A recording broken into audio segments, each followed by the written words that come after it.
that shall be only used for live theater purposes or something like that. I think So, Marcus read it verbatim one day. that's one of the main things, the reason it's still here. But the other thing is, I'm trained as an artist, graphic designer, all that sort of thing. But at that time, I did a lot of work for the American Plywood Association. This is a rigid frame structure. Each one of the frames you see is rigid all by itself, and it's tied together with the concrete. And it becomes very inexpensive to build this kind of a building. And Jimmy Atterbury was willing to try. And so we all, you worked on it. We had people up here. Worked on it. I can remember on the roof here, pounding some stuff in, and a whole bunch of airplanes flew over. Those were the things we just got rid of, the Starlifters. That's when they came in, and we were very impressed, but we had the roof finished. And originally, it just happened.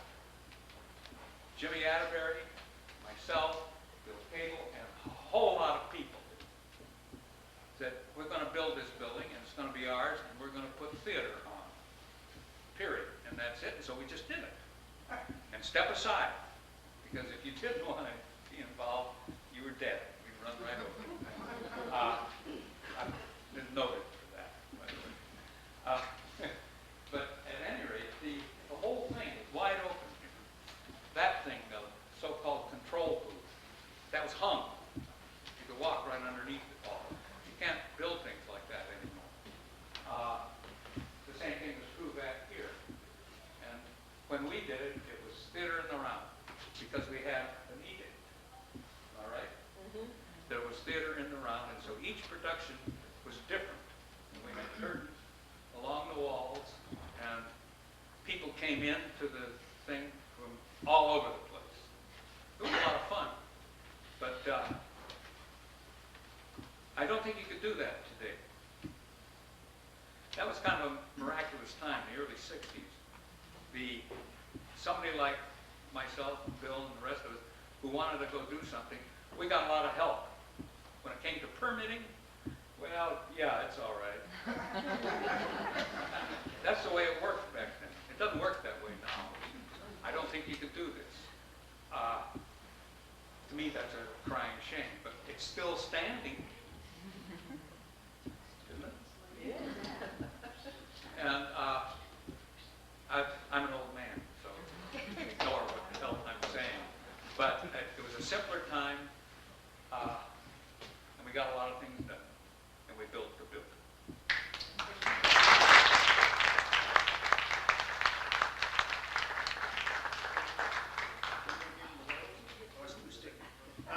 By the way, you're sitting on a pretty good fixed platform. This is one of the original platforms. I'm standing on it. This is the first riser.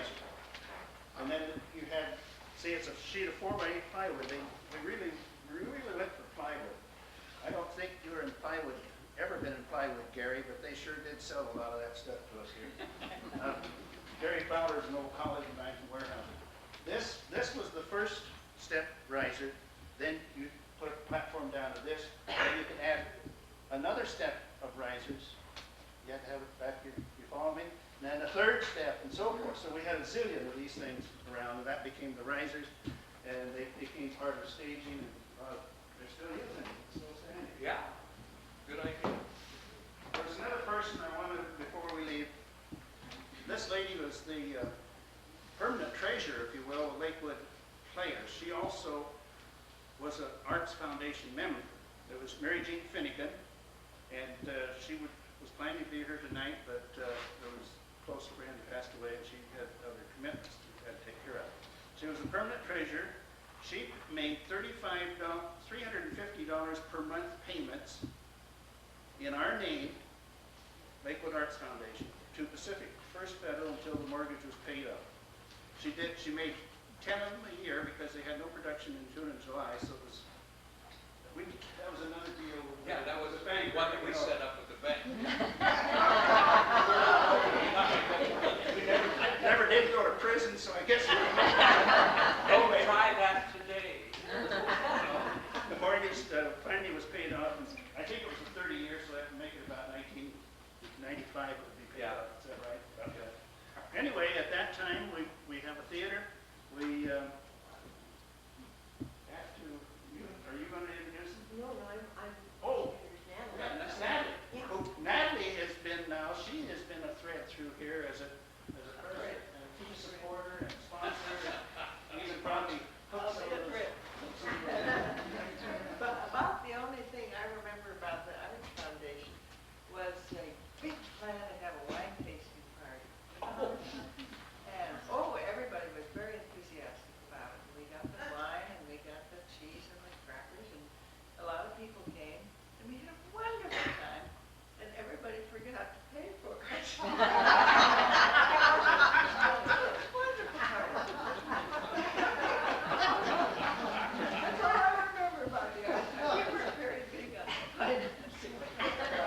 chairs didn't fall off, you might be sued, which it never did occur, as I were told. The seats were metal folding chairs, just miserable things. And we made a few sit-upons out of sponge rubber or sponge plastic and cloth. And we didn't make enough for all the seats.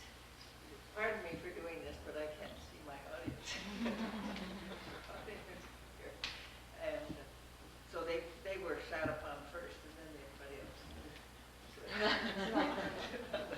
Sure. The backstage, well, you can see it. Oh boy, there it is. Was very small, and I was only in one play. It was Andy Mame. It was great. I think I'm the only Lakewood player that ever got an Oscar type of thing, and it wasn't from anybody at Lakewood Players. It was from a friend. But anyway, I happened to guess her bathroom, and I'm very proud. And I wasn't Andy Mame. I tried out for Andy Mame, but I wasn't quite flamboyant enough, I'm sorry to say. But I was two people in it, and I enjoyed that. It was fun. But the dressing room is just that little gray area there. Now, where is it? Well, not very many times does an audience ever get to It was see old. it. And everybody was in there changing, and it was very educational. That's fine.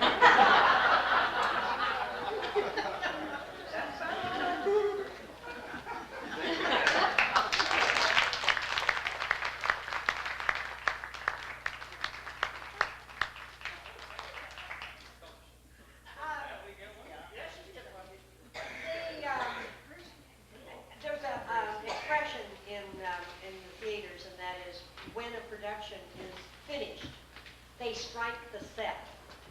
And this particular production that is just finished was finished last weekend. They just last night struck the set. And so you're being very privileged to see what you're seeing. No one usually ever gets to see that because but that's the storage for costumes and the storage for the props. And of course the dressing rooms are back there. And usually there are black curtains that hang in so the actors can come and go. But this also is very close to being theater in the round. And it becomes so much more intimate than it does when it's far away on the stage. Okay, now we have a building, right? Now we're going to have a production. And in 1965, the very first production in this theater was The Taming of the Shrew, and Raleigh Opso was the leading character and was the first character in this theater.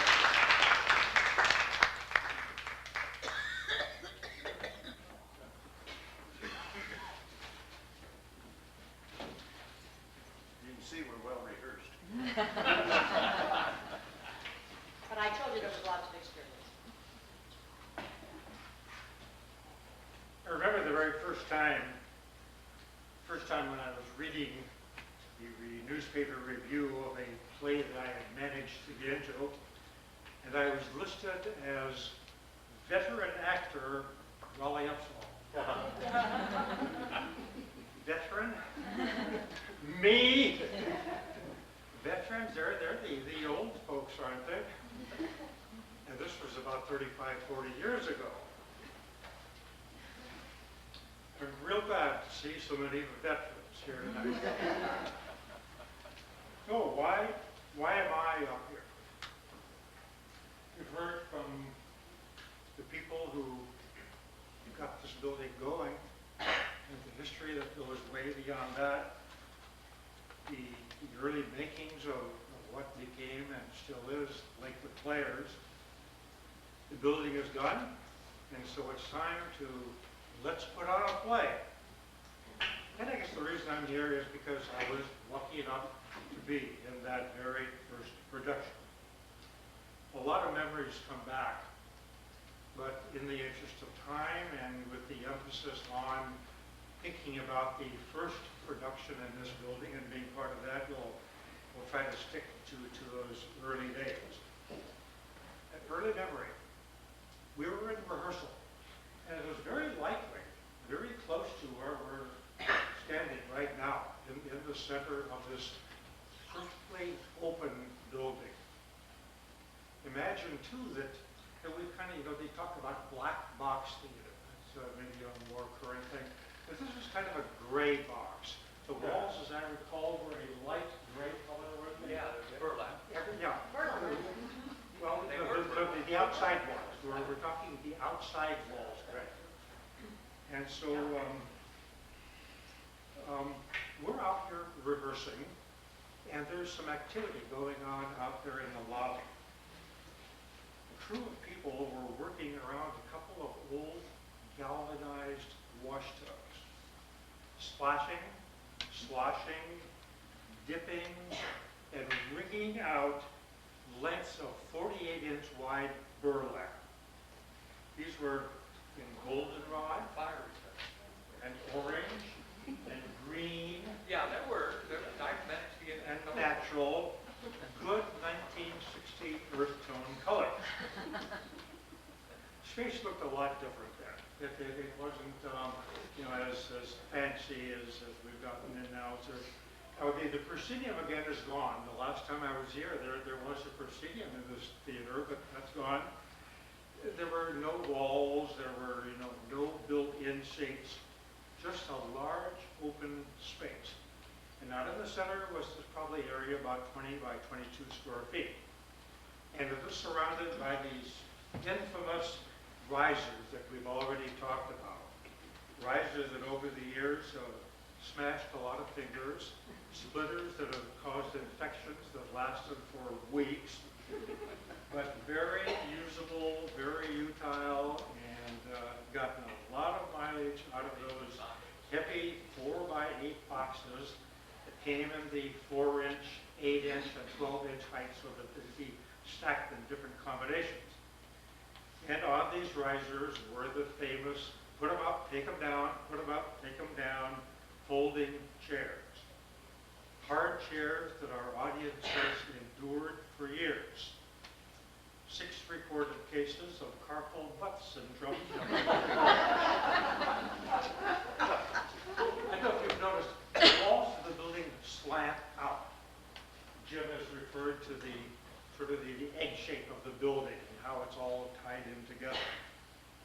What those burlap sections were to do, they came, they were hung from hooks on the outside walls so that they became sort of a colorful box around the audience.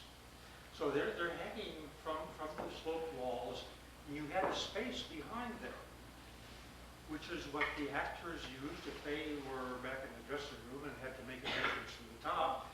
They brushed their back along the outside wall and crept along slowly, so because if you